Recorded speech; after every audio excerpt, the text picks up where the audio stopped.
नाशिक विधान परिषदेच्या नाशिक विधान परिषद निवडणुकीमध्ये गोकुळ गेते यांचा विजय झालेला आहे आणि या ठिकाणी त्यांच्या कुटुंबासोबत या ठिकाणी आनंद उत्सव जो आहे तो आपल्याला सुरू असल्याचं पाहायला मिळतं। त्यांच्या बहीण देखील या ठिकाणी भाऊक झालेले। भाऊ, आपण अखेर सर्टिफिकेट घेतलेलं आहे, आपला विजय झालेला आहे, काय आपली पहिली प्रतिक्रिया? सगळी निवडणूक तुमच्या डोळ्यासमोर पार पडलेली आहे। 1 जून पासून आपण सर्व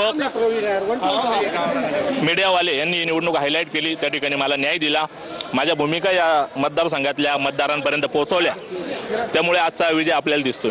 खरं तर तुमचा विजय झाल्यानंतर दारडेंकडनं टीका करण्यात आली आहे, महायुतीनं घात केला म्हणून। त्यांच्या टीकेला काही मी उत्तर द्यायला बांधील नाही। मी या मतदारसंघातल्या ज्या मतदारांनी मला मतदान केलं, मी त्यांच्या प्रत्येक प्रश्नाला उत्तर देण्यासाठी पुढील 6 वर्षासाठी बांधला गेलो। तर ही निवडणूक आपल्याला कौटुंबिक दृष्ट्या देखील टोकाला गेल्याची पाहायला मिळाली। आपल्या वडिलांचा उद्धार केल्याचं या निवडणुकीत पाहायला मिळालं। आपली बहीण विजयानंतर या ठिकाणी भाऊक झालेली आहे, आपल्या डोळ्यात देखील पाणी दिसते। माझे वडील मागच्या 7 वर्षापासून पॅरालाइज आहे, ते कुठल्याही प्रक्रियेत नाही। त्यांनी खूप मोठं काम माझ्या मागे उभं करून ठेवलेलं आहे। मागच्या 40-50 वर्षात माझी चुलते त्या ठिकाणी काँग्रेस पक्षाच्या माध्यमातून नाशिक जिल्ह्याला परिचित आहे आणि असं एक मोठं काम आमच्या कुटुंबाच्या मागे आहे। आम्ही रात्रीतून जन्माला आलो किंवा लगेच जाऊन फॉर्म भरला अशी काही प्रक्रिया घडलेली नाही।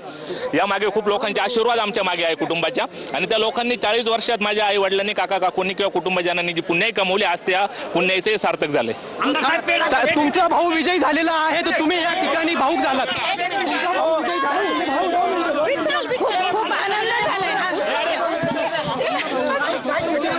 खूप आनंद झालेला आहे। आज जनतेने त्याला विजयी केलेला आहे, जनतेतून विजयी झालेला आहे तो। हे त्याचं एकट्याचं यश नाहीये, आई वडिलांचा आशीर्वाद आणि जनतेचा पाठिंबा। खरं तर तुमच्या वडिलांचा उद्गार या निवडणुकीमध्ये निघाला। तुमचा भाऊ जो आहे तो आपल्याला बघितलं तर वडिलांचा उद्धार केल्यामुळे ही निवडणुकीतनं माघार घेतली नाही, काय नाही बोलू शकत। तुम्ही भाऊक झालेला होता।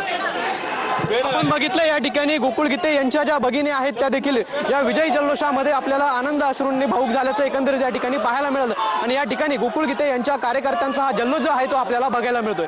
कॅमेरा पर्सन आकाश ओलीसह पवन येवले, TV9 मराठी, नाशिक। तर नाशिकमध्ये अपक्ष गोकुळ गीते यांचा विजय झालेला आहे, त्यानंतर कुटुंब भाऊक झालं।